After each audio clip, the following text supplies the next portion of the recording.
Hey everyone, welcome back with Beano Mac.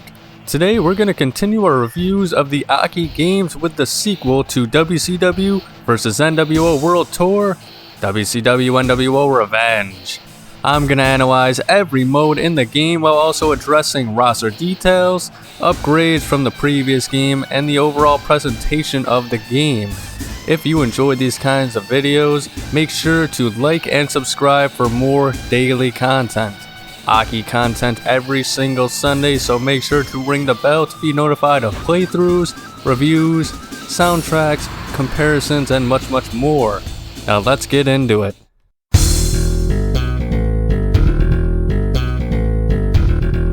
The roster in Revenge has been upgraded drastically. This is the first Aki game that feels like a genuine WCW game, and the roster displays this fact perfectly.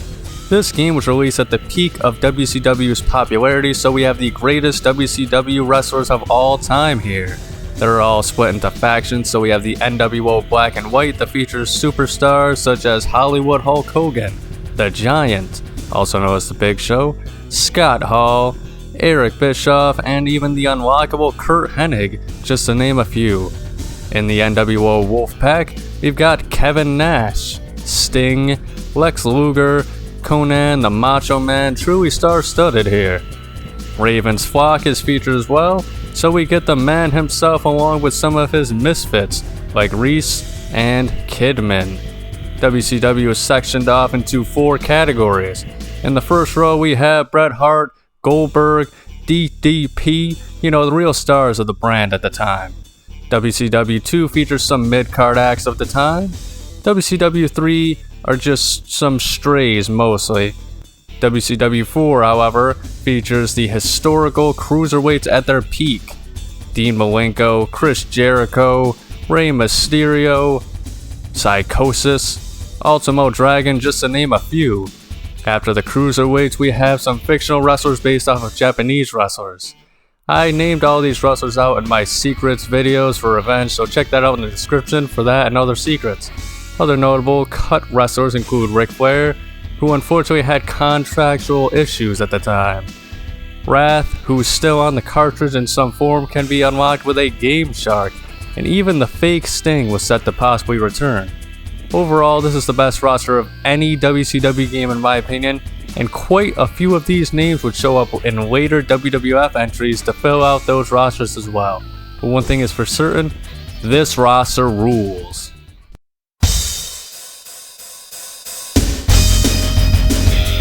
This game features that classic Aki gameplay we all know and love, but here are some upgrades from the last game. You can now switch from front-facing grapples to back grapples. You can now run with weapons. You can quickly enter the ring by running from the outside as well. There are now corner finishers as well as rebound grapple finishers. Certain super heavyweights such as Big Show and Kevin Nash need specials to do high-flying attacks. Otherwise, they'll just taunt instead. More grapple moves here have been added, as you now can use A left or right on the D-pad, or B plus left or right on the D-pad. So that gives us 2 additional moves for regular grapples. Also, certain wrestlers now have straight combo grapples instead of these strong B grapples. If you strong grapple with someone like Eric Bischoff or Goldberg and press B, you get a meter filled with 6 red bars, where you can choose from a multitude of strikes to unleash until your partner either reverses or you hit them with a big ending punch. If you have a special, then all 10 bars are filled to deliver the ultimate combo.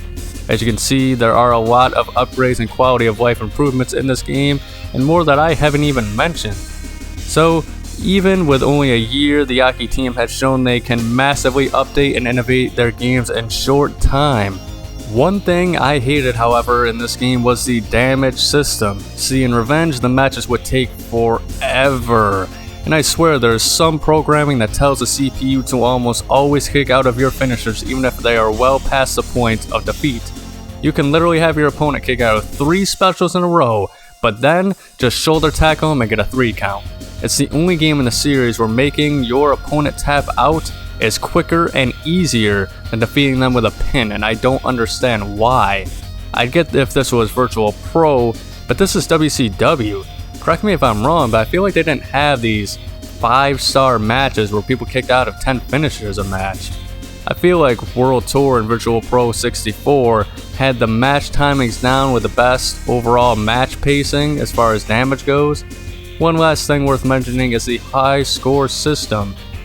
After a match, you're graded on a variety of factors, and you get to rank in if you put on a good enough of performance. This also works for other modes in the game, such as Championship mode and the special match types.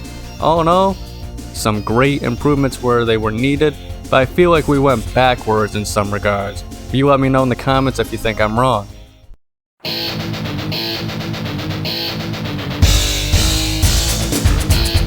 The overall presentation of this game is great in my opinion. The intro is strange yet totally awesome. It shows off some of the hottest stars in wrestling at the time, and you get a great idea of what WCW was all about.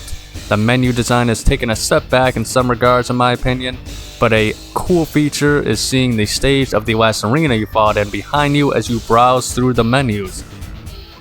The music isn't bad, but probably my least favorite soundtrack from the franchise as a whole. This is where they would get their signature sounds, however.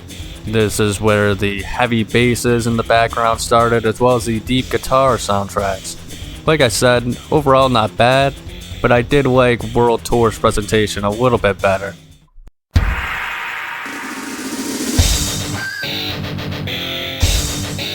The first mode on our list today is the single player mode.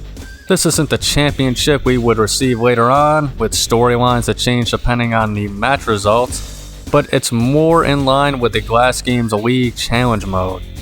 In Championship, you pick a belt starting with the US Heavyweight, Tag Team, or the Cruiserweight Championship.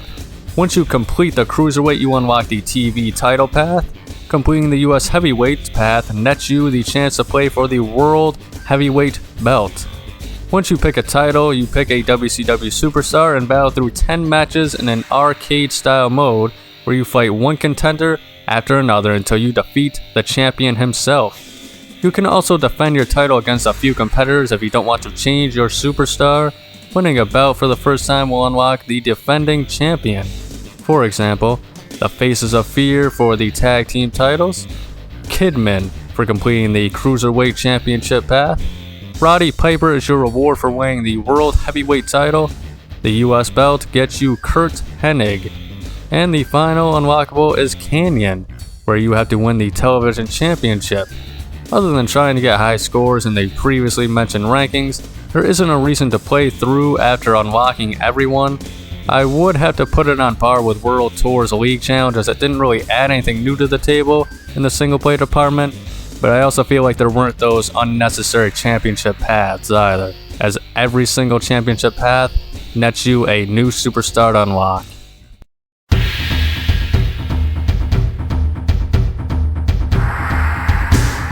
Next, I'll focus on multiplayer, the main feature of this game. Exhibition features single and tag team match options, your standard affairs here. You can edit the rules to give some artificial match types like lumberjack, submission, last man standing, tornado tag, but nothing new from the last game. In fact, they seem to have taken out the elimination option in Revenge for tag team matches, which I find strange as I don't really understand what the point of it was. Basic stuff here, so there's no need to really go on in this category.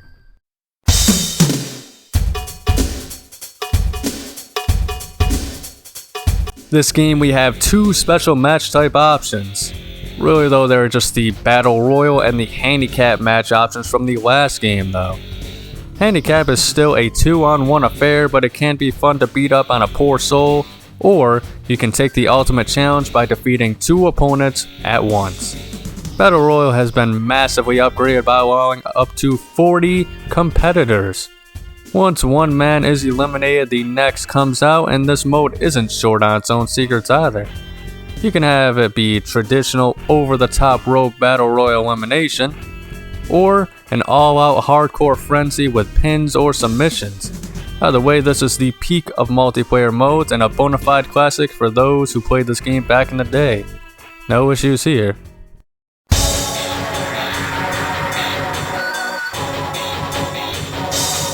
The last mode worth going over in this game is the Costume Edit mode.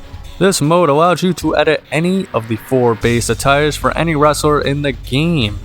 The best you can do is usually just change some colors. A lot of times it won't even be the parts you would want to edit, but a cool addition is for those who have masks. You do have different color options if you don't like the ones they offered by swapping out the masks. No create a wrestler, but hey, it's better than nothing, right?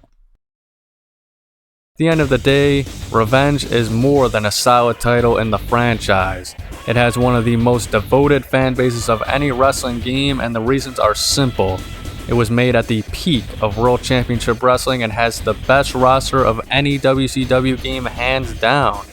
It by far has the best gameplay of any WCW game, and replaying it helps fans relive those glory days of when they were WCW fans. Even non-wrestling fans were able to get a lot of enjoyment out of this game, and it was Aki's best-selling game overall, I believe, with well over 1 million copies sold. Revenge isn't my favorite Aki game in the series, and it certainly has its issues, but despite me not being a WCW fan, I have found myself coming back to this title time and time again to replay Championship mode. In conclusion, my final score for Revenge may upset some die-hard fans, but it's a 7 out of 10 for me. If you disagree, type out why in the comments below. I upload daily, so like and subscribe for more content on the daily. Aki content every single Sunday, so hit that bell to be notified, and remember to have a nice day. This is where they would get their signature sound, however, with the heavy bass and the deep guitars. Motherfucker.